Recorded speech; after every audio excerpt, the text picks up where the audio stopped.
Hi again! In the last video, we discussed the parameters for a sprint. We learned that a sprint is one of 5 Scrum events and creates the frame around all other Scrum events. Next up is sprint planning, the first event within the sprint that sets your team up for success for the next 1 to 4 weeks, depending on the length you chose. For sprint planning, the entire Scrum team comes together and meets to confirm how much capacity, meaning time and people, are available during this sprint, and then they identify what items from the backlog will be done during the sprint.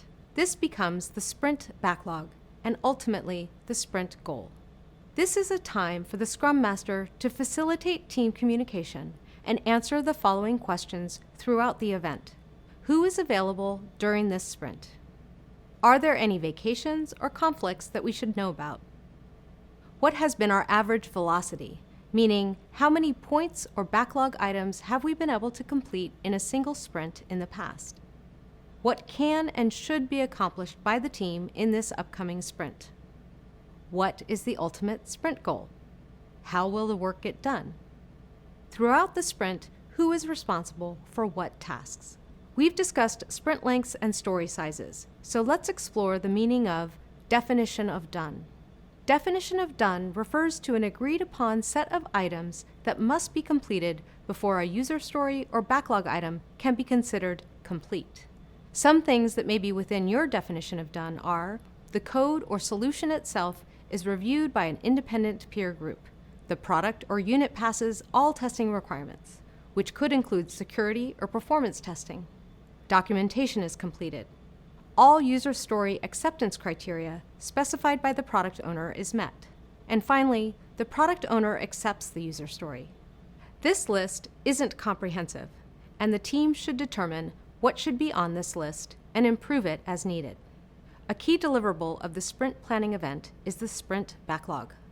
The sprint backlog is the set of product backlog items that are identified for completion during the upcoming sprint. In other words, the sprint backlog is a subset of items from the product backlog that you'll aim to finish during that particular sprint. For example, Virtual Verde's product backlog might have 50 backlog items, and Virtual Verde has created 4-week sprints that are named by month: May sprint, June sprint, July sprint, and so on. For the May sprint, the team has determined that they can complete the top 5 of those items based on the capacity of the team for May and the size of the effort of those items. Those 5 items now make up the sprint backlog. The sprint goal is the overarching objective that the team aims to achieve and helps the team understand the why of the sprint. This should be taken from a big picture view of the items on the sprint backlog.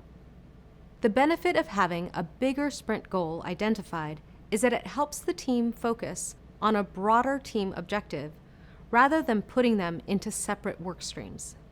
For example, let's say Virtual Verde has identified these 5 items as the sprint backlog for May. Virtual Verde users can purchase bonsai trees. Virtual Verde users can access an online discussion forum about home office decor. Virtual Verde vendor management team can add audit results for vendors. Virtual Verde users can use a coupon to purchase home office accessories. Virtual Verde customer support can connect products to support tickets. So the sprint goal is to provide a comprehensive experience to the user who wishes to install a bonsai tree in their home office. All of these backlog items can be connected to this sprint goal in some way. For example, there is a new coupon for bonsais, the vendors are audited for bonsai tree quality, and so on. To recap, we just learned that sprint planning will result in a well-defined and estimated sprint backlog, as well as a sprint goal to keep the team motivated towards that final achievement.